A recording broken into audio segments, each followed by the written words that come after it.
Cinco de Mayo.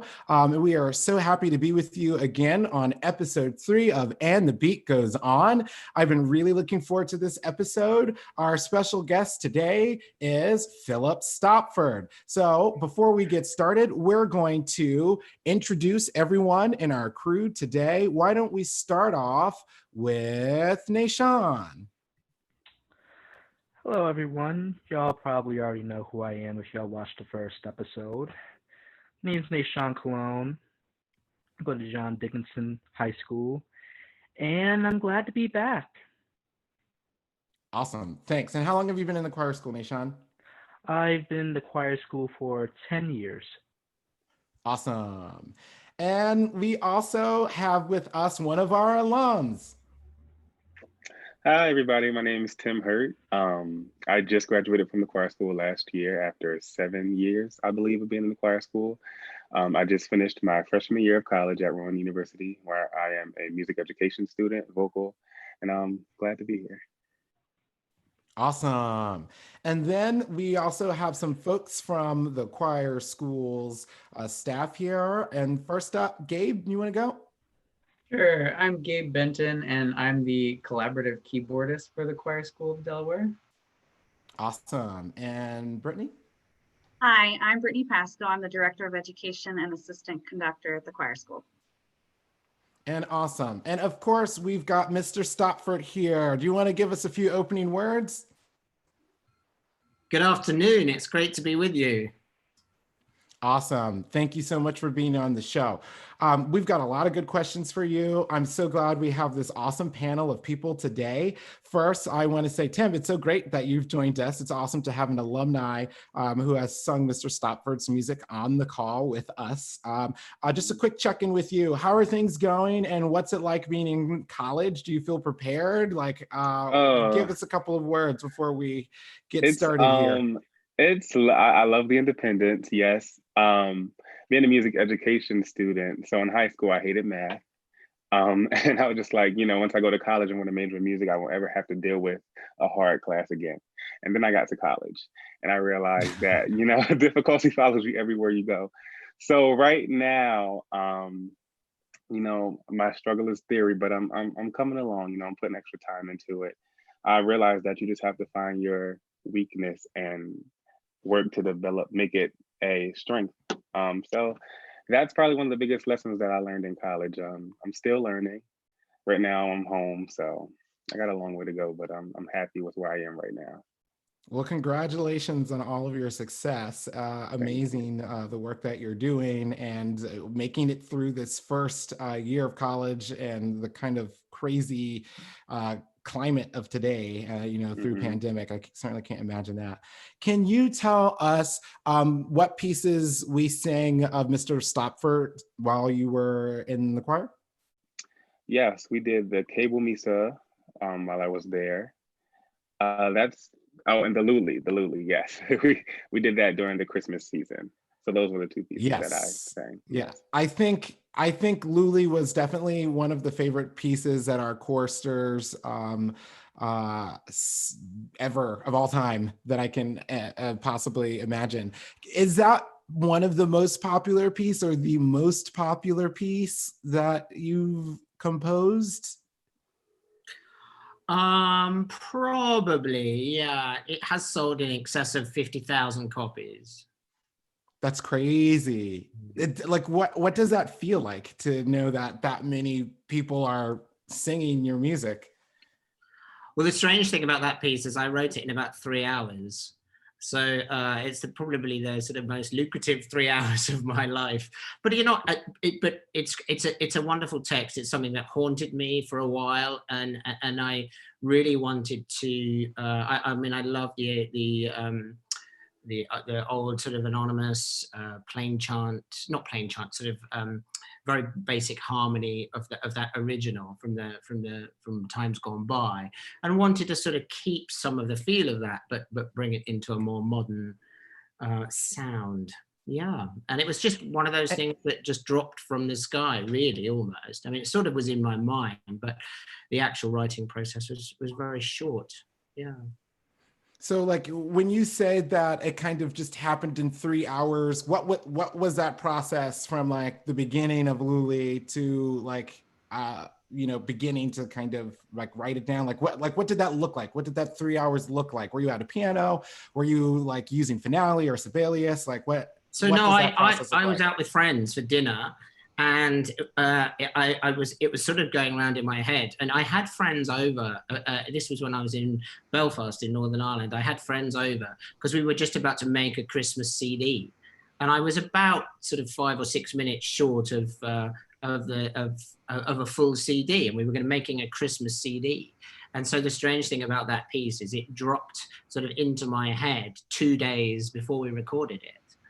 And I just went home after dinner and sat at the piano and wrote it down. And then I slept on it and played it through in the morning, and was pleased with it. So, and then funny enough, when we actually recorded it, I actually turned to the choir and said, do you think it's good enough to go on the CD? And they said, Because I wasn't. yeah. And they said, yeah, go for it. And then I turned to the producer, Neil Collier at Priory Records, and I said, do you think it's good enough to go on the Stopford Christmas CD? And he said, definitely. So other people were more sure about it than I was initially. Interesting. Yeah. And does anyone have any questions here about Luli, about like that piece particularly? I have a question. Sure. So what was going through? Wait, no. Okay. Let me start over. How did you want to perceive this piece to people? Like, what message did you want to get out and make people understand with this piece? Well, the music is always about the text, always, every time. So if I go to my carols, I've been singing in choirs and conducting and playing the organ for years. And so that text, Luli, lula, lule, thou little tiny child, that woe is me, poor child for me, all about, really the sad events of King Herod looking to actually slaughter the little children because he wanted to kill the newborn child, the new Jesus. That's what. So it's actually quite a sad sort of text, but also there's this element of lullaby to it as well. So it feels like it's got to sort of have the two things are going on at the same time. The sort of sadness of the jealousy of this newborn king, sort of in quotes, but at the same time, this newborn king is only a baby, and I think that comes across in the sort of anonymous. Version from years gone by, but it's also I just wanted to bring a new element to it, and sometimes I'm just walking around and the thing just drops in my mind, and it happened on that occasion just at the right moment, just before we were recording it. So it's always about the text every time. You're trying to the thing about being a choral composer is adding to the text. If the text is great already, then you're halfway there, And so I love, unlike other composers who are always looking for new texts, I actually quite like sort of having knowledge of how text has been set before by other composers, famous texts, and then approaching them in a different way from my own point of view. Awesome. And I guess when you've seen, there's the Voces 8 recording, which is just absolutely spectacular and sparkling. For anyone who has not heard Voces 8 live, it is mind-blowing. They came to the choir school, and we had an opportunity to masterclass with him. And just the way that they create sound and manipulate bright sounds and bright and dark and all of that, what was there anything new that kind of came out of the piece when you heard their interpretation of it? Was it exactly what you kind of audiated and heard in your head, or was it different, or was it just really good and amazing? It was just better. It was just better than anything that I'd heard sort of before. So one of the strange things about when you write music, you might write for a particular choir, or you might write for a particular group of people, or for your own choir, for my own choir. But when Voces 8 records something, the standard is so unbelievably amazing that maybe you think, if I may say so, you think to yourself, I didn't know the piece was quite that good, because there's always potential in the music,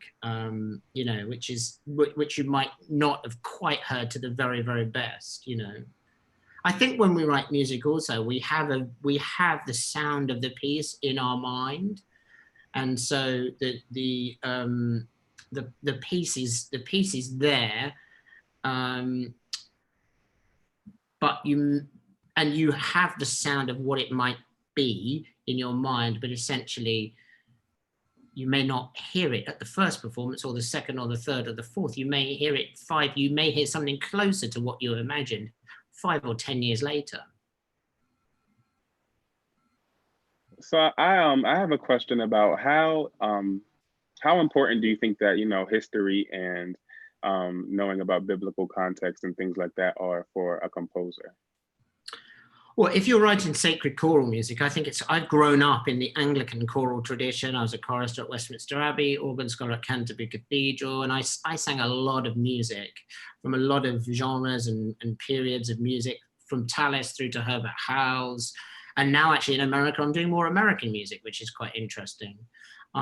Seeing what's good and perhaps what's not so good, if I may say so, but and really admiring, some of the other new composers that are releasing material and anthems. But I think having a background in church music is I guess it would be an advantage. It's probably like going to soccer school and becoming a soccer player. Which league?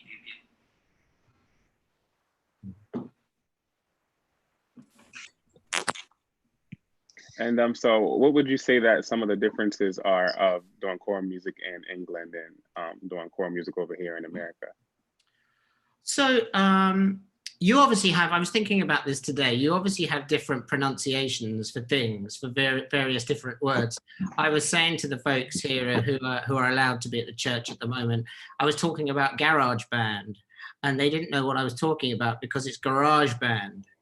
So there's different different pronunciations of particular words, and also we have the same language, but the pronunciation of words and the meaning of words can be different, and the emphasis the emphasis of the meaning of words can be different as well.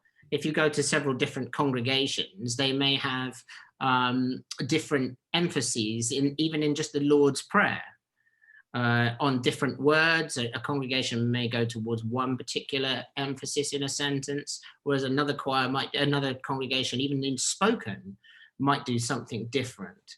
So sometimes when I get different bits of music come from different composers, you actually one of the things that's been interesting about the competition that I just had is asking, well, I had about 40 entries to my competition, and it's seeing how different, how people see the actual emphasis of words in a different way.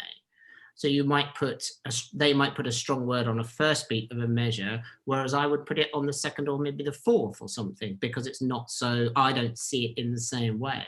Doesn't mean that one is right and one is wrong. It's just different, and we just have a preference for those sorts of things.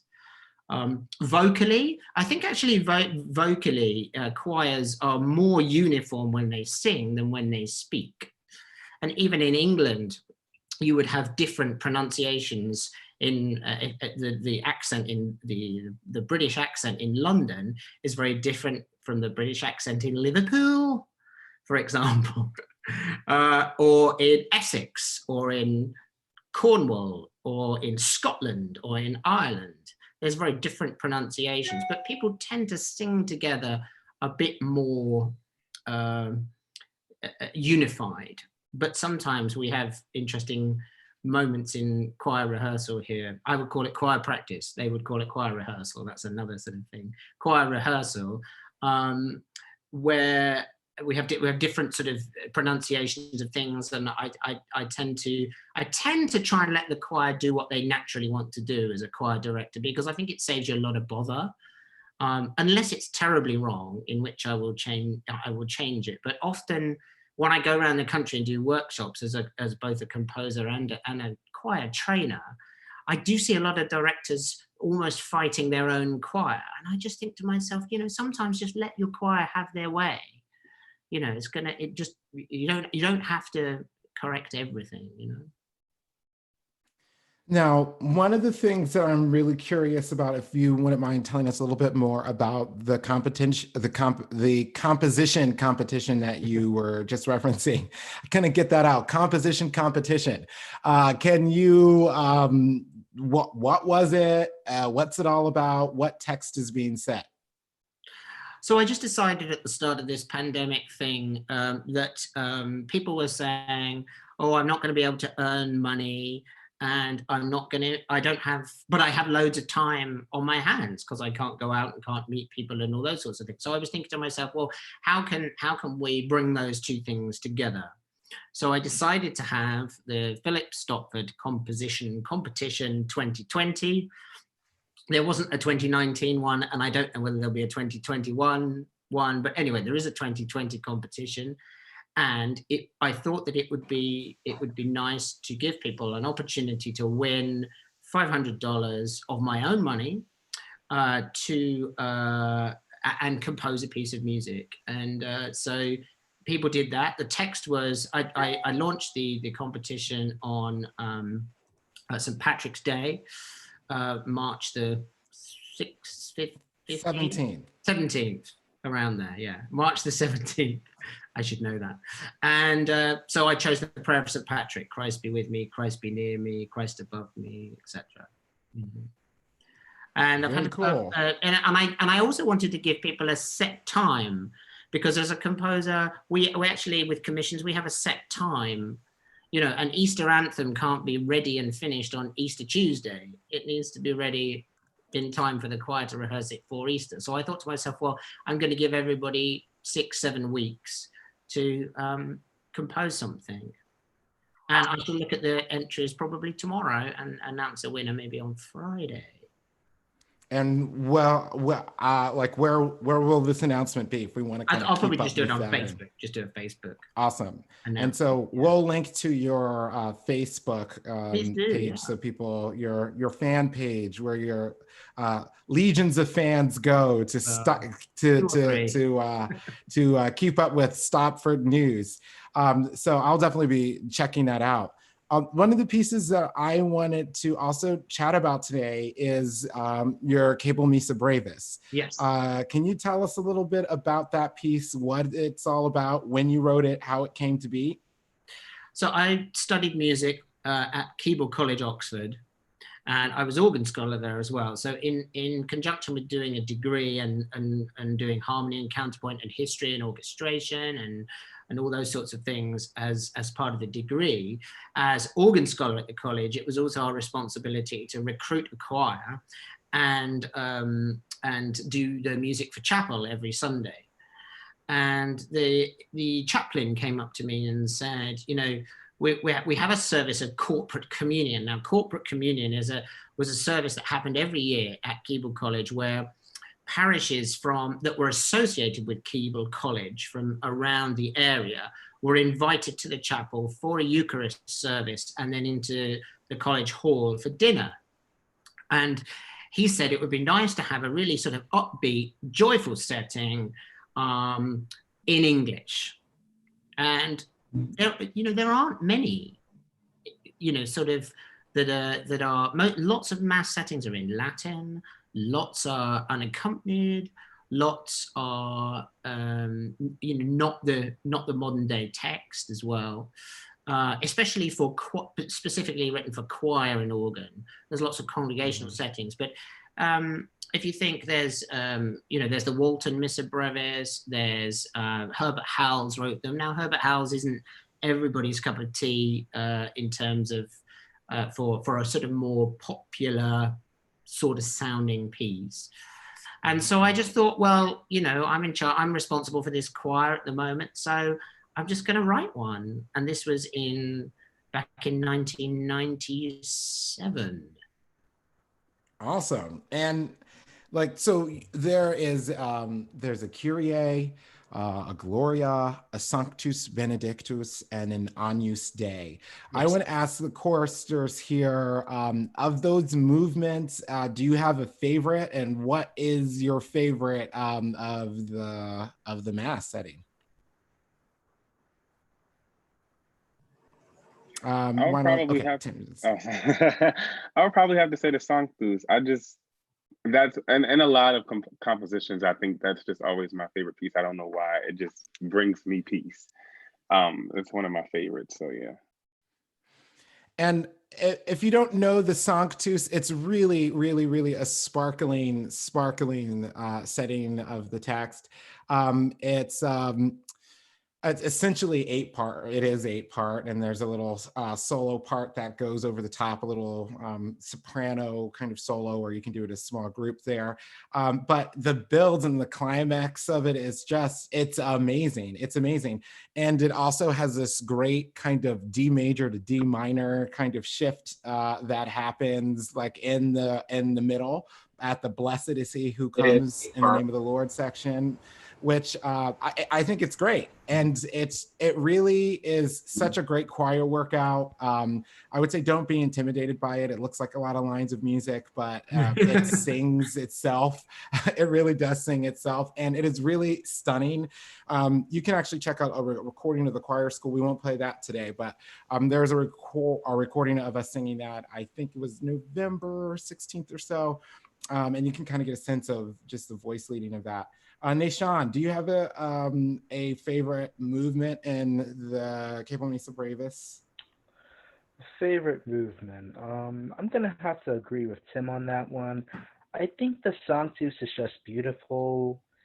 You know, as the rhythms and notes contrast with each other, and like it just makes it so clean. It just seems I agree. so clean. And yeah.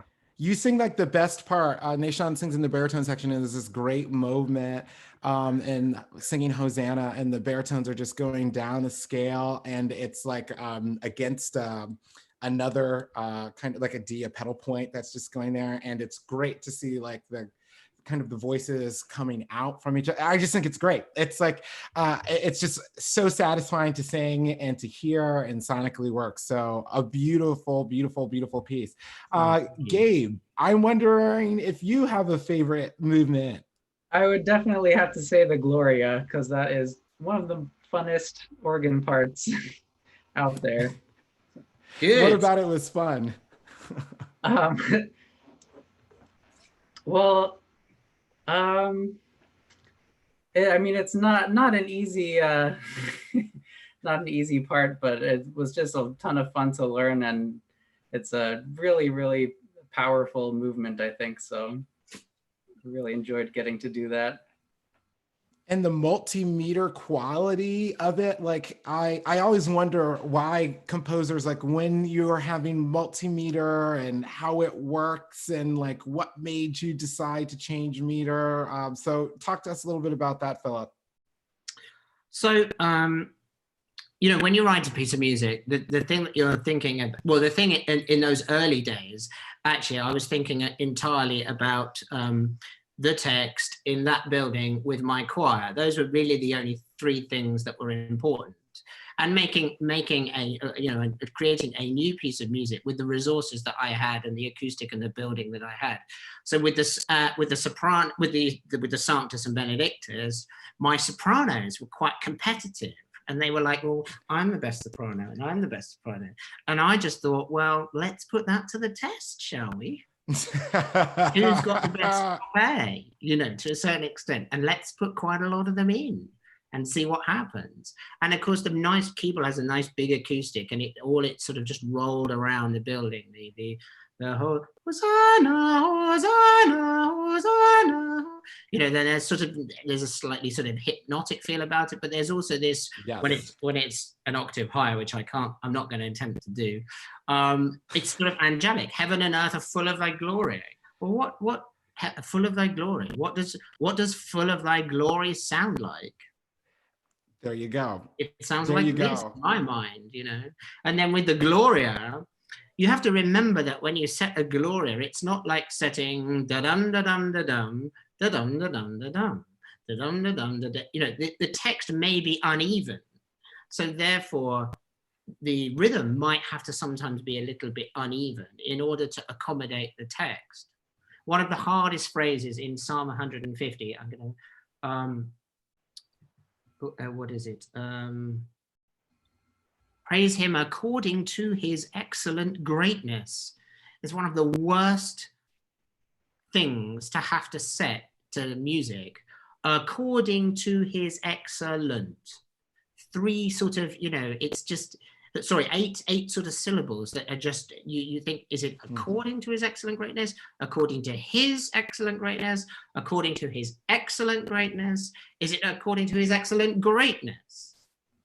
Yeah. So I would and there are several ways of doing that. And in the Gloria of in the keyboard Missa Brevis Gloria, you know, glory be to God on high. Great, you know, that's fine, but that's not going to fit with oh Lord God, Heavenly King, Almighty God and Father. You know, that has to be sort of put into a different sort of rhythm, usually because of the words. But I just wanted this driving sort of rhythm going on in the background, you know, this and the choir sort of sitting on top of it, and this sort of motion of moving forward to, you know, where's it going, and then amen, amen. Yes, that's my favorite because part. It suddenly goes somewhere, you know. Music has rhythm and direction and forward flowingness and expectation, and I think that's what I was perhaps going for in that, you know, the 3 minutes of And I guess the thing that's so interesting when you're talking about like how many syllables you're trying to fit in the meter of words, that when these things were originally sung and playing chant, it didn't matter so much to the same extent as it does now. So I think about that a lot. Like, you know, when people were first kind of setting text to playing chant, it was just kind of all about the text. And then we go to the Renaissance era, and it's not about the text. It's about the kind of overall kind of, atmosphere that's going to be created. So it's really interesting to see how composers respond these days. And of course, in the Renaissance time, you know, there was this, music went from being simple to being very polyphonic, and then because of the Pope, went to back to being very syllabic, because that was the requirements of the boss. If the boss says, I need to hear the words in the music gets written to hear the words again. And so all of the polyphony, it sort of disappears for a while, not because the composers necessarily don't want to write it, it's because they're not allowed to. That makes perfect sense. Yeah. I want to play a little bit. I was not planning on doing this, but I think this Sanctus and Benedictus is just so much fun. And so I want to play just a little bit of the Sanctus and Benedictus. Okay. This is the choir school singing this. I don't know that it's going to stream perfectly, but I do want people to get a sense of what we're kind of talking about. It does have that exchange of the A's of the sopranos, like just going back and forth. It's just such a wonderful, wonderful, wonderful piece. So I'm going to play a little bit of that so that folks who are tuning in today can get a sense of this piece. So here we go. And hopefully the internet will cooperate.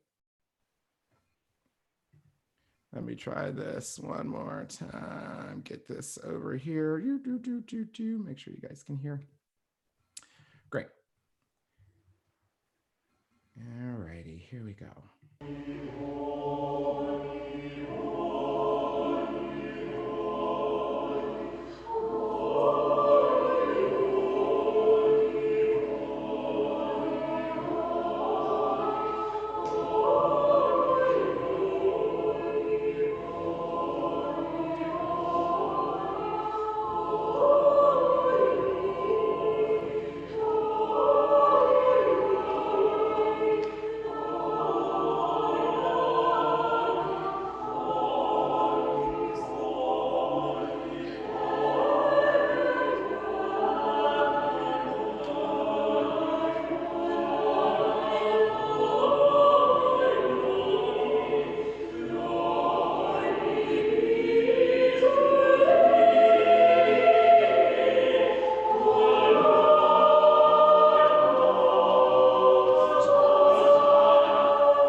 Great. So that is that version. Then you can kind of hear those that exchange of ideas, the conversation between those sopranos. And that's Keble College There it there. is. There's Keble College. And this was the first album that we made recorded in Keble College Chapel. So this is recorded in the chapel, 13th and 14th of April, 2004. 16 years ago. There you go. Look at that. Look on at Spotify, that. I think, so. Now, I also have like some questions for you about the kind of, when you decide in a mass, how do you decide what's going to be a cappella and what's going to be accompanied? If it's not going to be all organ accompanied or all a cappella, how do you make that decision? So Kyrie, Lord have mercy, Christ have mercy, Lord have mercy is fairly gentle and prayerful. The Sanctus and Benedictus we talked about heaven and earth are full of their glory, and I wanted the focus not to be the organ, but to be the sopranos and the sort of chords underneath the sopranos and this sort of rolling round effect, and didn't feel that the organ needed that. Agnus Dei again, Lamb of God, felt that was sort of more prayerful, and therefore having the organ with the Gloria, the fact that the organ wasn't in the other movements made it even stronger. And I took that inspiration from the William Walton Missa Brevis, which is the same. All of the movements are unaccompanied except for the Gloria. And I have to say, like, the Agnus Dei has the most perfect ending. It is so perfect. It ends with "Grant us thy peace," and it just has a sense, "Grant us thy peace," right? And it just kind of cascades through and diminuendos into this like wonderful, just beautiful consonance that is just absolutely stunning. I'm curious how many people are doing this work. Well, this was one of the things that really got me into the publishing thing, because as soon as we made the album, people bought the CD after it had been reviewed, and it was actually editor's choice for Organist Review magazine back when the CD came out. And then people said, well, I want to do that with my choir. And I was thinking, well, I don't have a facility for doing that. And then people say, I'll buy the copies from you. And I was thinking, well, but they're not for sale. I don't have a way of selling them. So I then my friend Andrew in Chester, who's been a huge help with me for years and years, set up a website, and we started selling these various different pieces. And now that's phillipstopford.com, and sell some of the pieces on there. And so these are some of the pieces that are for sale on phillipstopford.com. These are the pieces published by Morning Star Music, all of those. And then these are the pieces published by Hal Leonard, all of these. So, and I've written so much, I just don't have time to manage it all. That's another thing, because publishers actually, they print the music and they send it to customers and all that sort of thing, and they take all of that sort of off your hands, really. But how many people are doing the Keble Missa Brevis? I don't know. I mean, it sells. In fact, somebody ordered 20 copies the other day, and so they will go out this week. And I don't know. I mean, it's not one of the most popular, because not everybody does masses and services and that sort of thing. It wouldn't be in the league of. I mean, the biggest selling music is unaccompanied Christmas music, because you can do it anywhere, anytime, and everybody's in a choir at Christmas. Even if they're not very good, they're in a choir at Christmas, Right, that makes a lot of sense. And do you find that most of that kind of like liturgical music in the Mass and those sorts of pieces, it's done more in the UK than in the United States? No, I find liturgical music is done here as well. Awesome. That's pretty cool. It's not much That's pretty different, cool. really. So, Ms. Pascoe, I was wondering, do you have a favorite movement of the Keble Missa Brevis? Well, I guess I'm really torn between the first and the last. The Gloria, I love the play of the meter changes. but I also find the melody of the Kyrie so hauntingly beautiful. I just can't get it out of my head. And so I don't know, I can't really decide, but definitely those two are on the top. Cool. Agreed.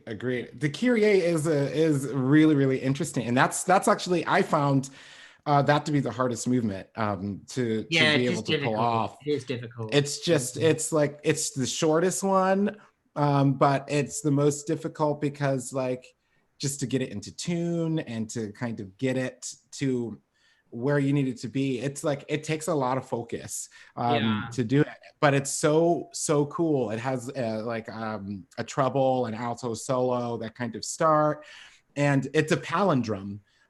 Yes, so, it is. Yes, it is. Yeah. Yeah. So I'm a sucker for palindrome analysis. So a lot of people know that my undergraduate degree is theory comp. So I love seeing pieces that are palindromes. And if you don't know what I'm talking about, look up that piece. It's brilliantly done. And it's very, very, very cool how that works. Before we leave this little bit in conversation about cable Missa Brevis, we've been talking a lot about the kind of accompaniment and kind of this rhythmic feel and the driving factor of the Gloria, which is, I don't know, in my opinion, it feels like the heartbeat of the piece. And it's definitely kind of feels like the anchor of what's going on there. So I'll play a little bit of the Gloria, which is just so much fun for choral conductors. It's so much fun to conduct this piece. It's great to teach it. It's fun to find the different characters in it. It's fun working with vocal registrations as well with organ registrations. So everyone should do it. It's one of my absolute all-time favorite Gloria settings for sure. Here we go. This is the Gloria from Missa Brevis.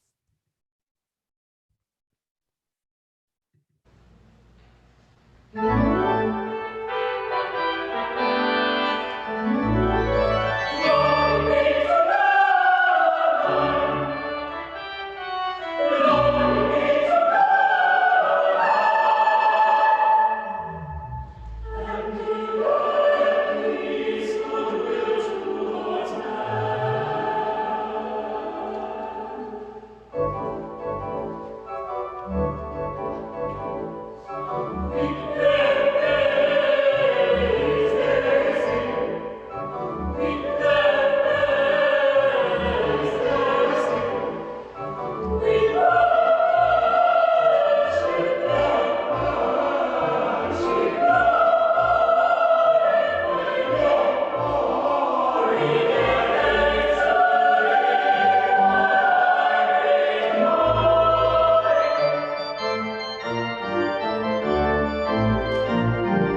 That's just so much fun. That is so much fun. I music think should be just thank you fun. for writing Music such should a be fun. brilliant one. Just that everything that you were talking about, just with the motion, like you can even see when there's kind of that quasi meter change and with the text changing, thou only who cries with the Holy Ghost utmost, and just to hear the difference in the choir sound and to see the physicality in their bodies just changing at that moment. It's just really an incredible thing. So thank you for writing such a beautiful piece. Oh, Everyone, if people are interested in buying this piece, is this on phillipstopford.com? It is on phillipstopford.com, that one, yes. Awesome. So definitely go out, definitely get a score. It is just amazing. Your choir will love singing it, whether you're, concertizing or whether you're using it liturgically. Just a really great piece. I want to just switch gears and talk a little bit about you growing up in the Westminster Abbey Choir School. Can you tell us a little bit about that?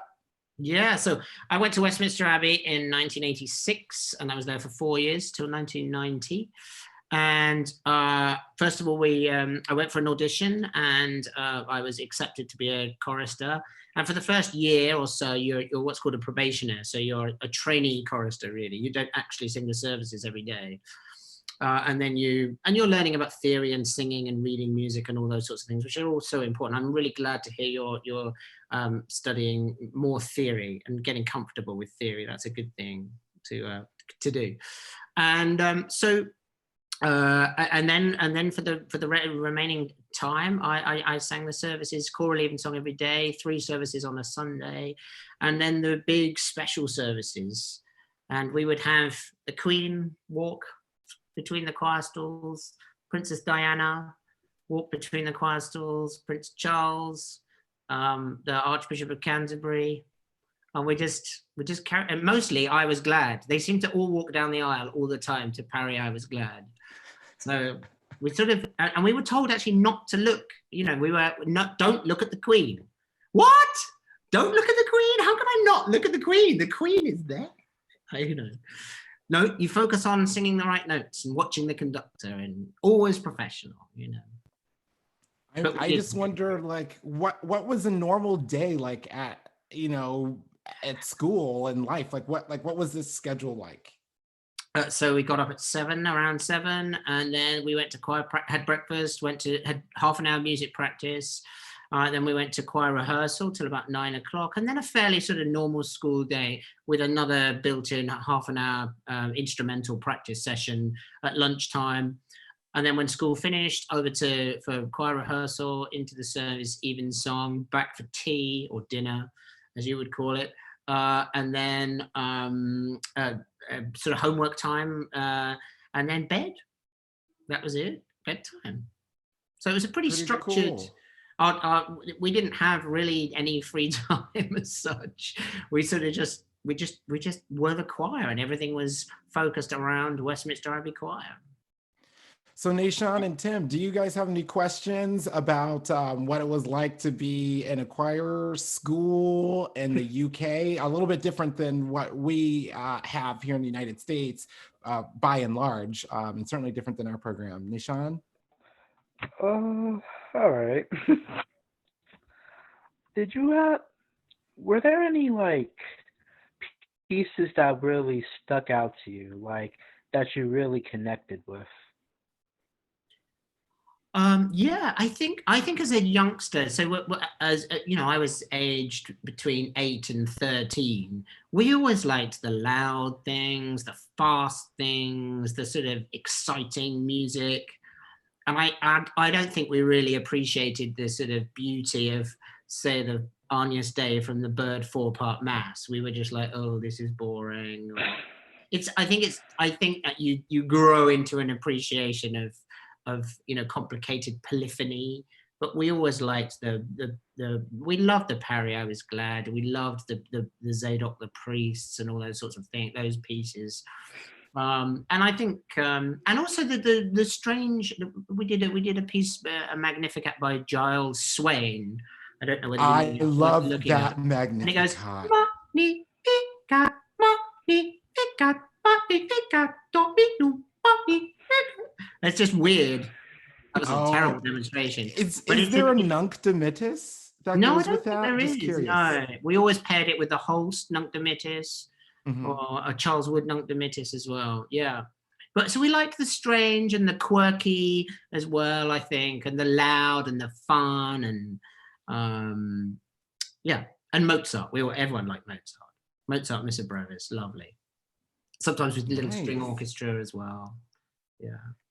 That's really interesting, you know, to hear what the hits were. The Giles Swain is certainly not something that I would have. Well, it was strange. That's why I think it was strange. You know, it's interesting. like we don't normally do that with our voice. You know, we don't normally see Right. short little notes.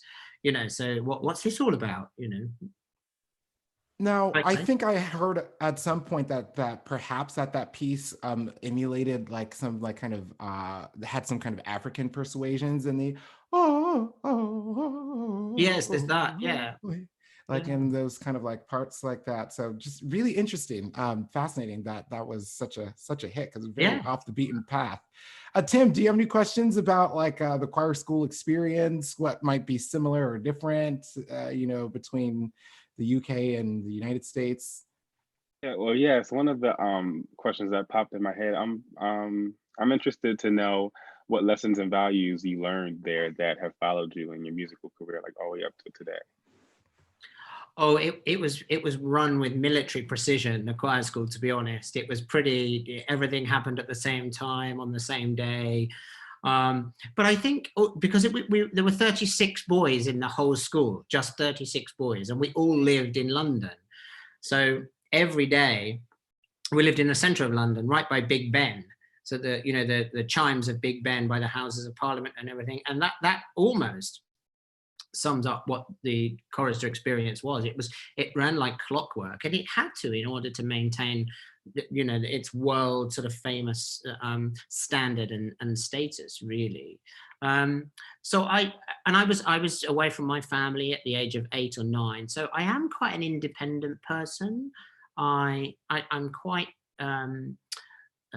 pernickety and I like detail, and I think that's important as a composer, because once a piece is published, and especially if there's a mistake in it, that's very irritating, because everybody who buys the copy says there's a mistake in your music, and you go, yes, I know, I don't need to hear that 250 times. So I'm quite careful about making sure that things are correct. Especially orchestrating music as well is has to be right.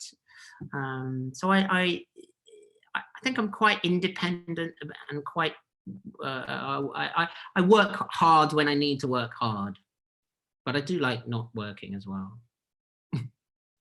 Was the choir school, is that what started your passion or your interest in sacred music, or has it always been? I think so, yeah. I loved playing the piano as well. My father taught me the piano when I was sort of 4 or 5 years old. I started picking out tunes on the piano. So I loved music, and I just with the composing, I just there are still tunes out there. There are still pieces to be written, and there are still harmonies and texts and the way of looking at things to be done, and I've always been intrigued by that. And especially when I became a choral director and had my own choir, and I was looking for something, it's a bit like going on, we call it Shark Tank.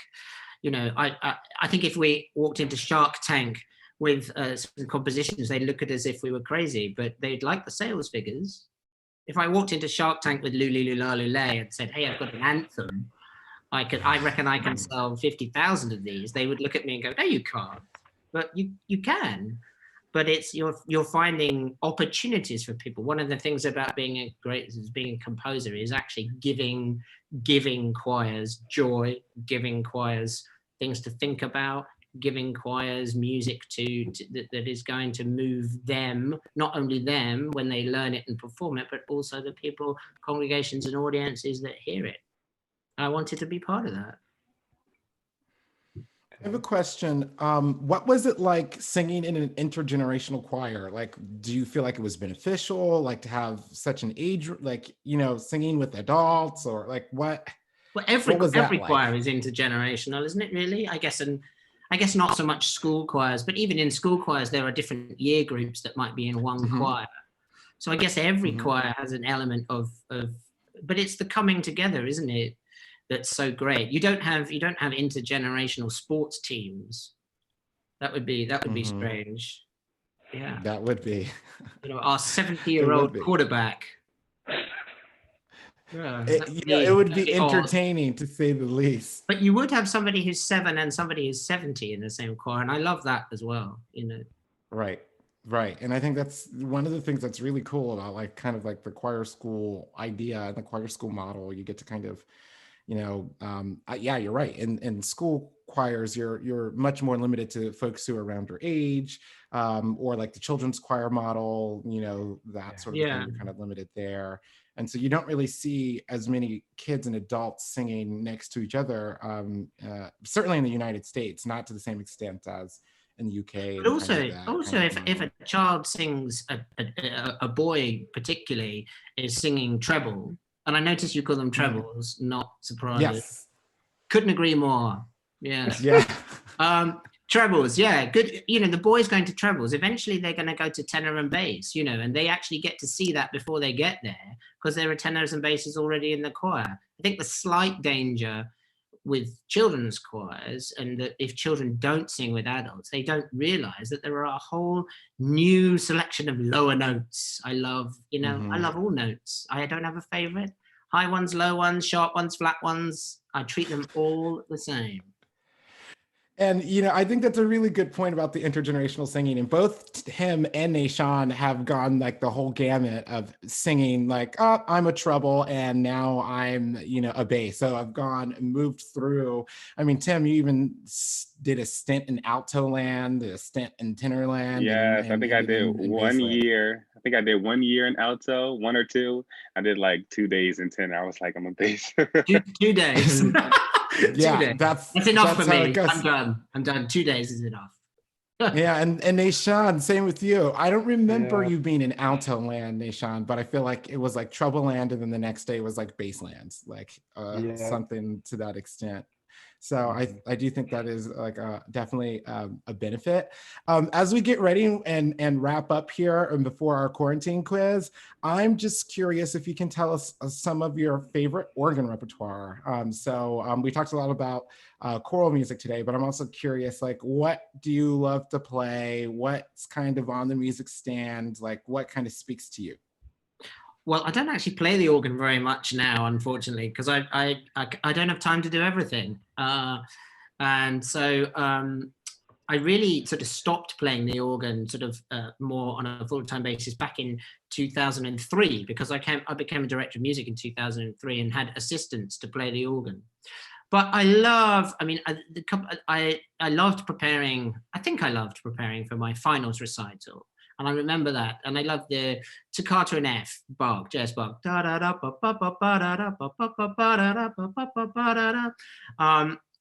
know, just it's that drive. It's that. I was thinking while you were playing some of the music. You know, with music, there's expectation and there's surprise. And this is what I love also about writing music is that we want chords to resolve, and we want music to be friendly to us, but we can also surprise people by not doing the expected. And we can do that both in organ music and in choral music. And I would, you know, there are moments where in that Bach Toccata in F that the harmonic shift changes, and it changes as a surprise, but then it does sort of for a while what you expect and moves into a new tonal area, because of course you have to move into new tonal areas in order to progress, and then you've got the problem of bringing it back, you know. So I love the drive of that music. And the intricacy of it all, and the wonderful fact that sometimes it's just chord and a pedal solo, and sometimes it's and that all interplay, and then the sort of polyphonic. There's little polyphonic moments as well in it. I also did the César Franck chorale in A minor, and I loved the sort of melodies of that, and the sort of sizzling opening, and then I mean, what a great melody. I wish I'd written that one. So, I loved all of that. And then I'd really like, people ask me a lot, have you written an organ piece? And it's the answer is yes, but it's not worth sharing. What? That's really interesting. Not good. Interesting. That is very, very interesting. So I would like, what I'd really like to do is write a good organ piece. I've written an organ piece, but it's just not good. I'd really like to write a good one. So, but you've written lots of organ accompaniments. Yeah, but I'm hanging it on the words, and I'm using it as the accompaniment rather than, it's not the main, it's not the only thing that's happening. So interesting. Yeah. And do you just prefer kind of setting text opposed to I love instrumental just getting phrases? a text, putting it on the piano, and just looking at it and going, what do I want to say about this? What is this saying to me? And what do I want to say about it in the music that I write? And how can I do that in a way that is both interesting and performable? Awesome. Well, we're going to get ready and wrap up here. I'm going to see if anyone has any last questions before we go to our quarantine quiz. Any last questions from anyone? Awesome. We're going to go into our quarantine quiz. Okay. So Brittany is going to ask the questions on the quarantine quiz. I am going to get a timer up on my iPad. It's a minute and 30 seconds. You can't really see the timer well here, but what will happen is you'll see a big picture of a duck come up when you are about out of time. Okay. All righty. So I'm going to get 90 seconds on the clock. Actually, I'm going to make this a little bit easier to see. And here we go.